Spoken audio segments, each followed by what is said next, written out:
നവീൻ ബാബു കേസിലെ കുറ്റപത്രത്തിനെതിരെ കുടുംബം.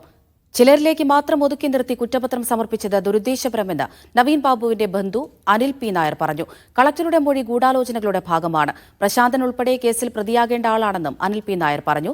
നവീൻ ബാബുവിന്റെ മരണത്തിൽ പി ദിവ്യ ഉന്നയിച്ച ആരോപണങ്ങളെ സാധൂകരിക്കുന്ന തെളിവുകൾ പോലീസ് തയ്യാറാക്കിയ കുറ്റപത്രത്തിലുണ്ട് എന്നായിരുന്നു ദിവ്യയുടെ അഭിഭാഷകൻ കെ വിശ്വന്റെ പ്രതികരണം.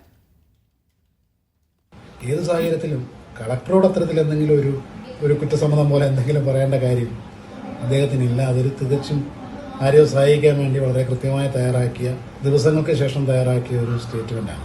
ആ സ്റ്റേറ്റ്മെന്റ് എന്നാണ് പോലീസിന്, എത്ര ദിവസം കഴിഞ്ഞാണ് പോലീസിന് കൊടുത്തെന്നുള്ള കാര്യം അന്വേഷിക്കേണ്ടതാണ്. കാരണം ഒരുപാട് ഗൂഢാലോചനകൾ നടന്നിട്ടുണ്ട് ഈ കേസിന്റെ.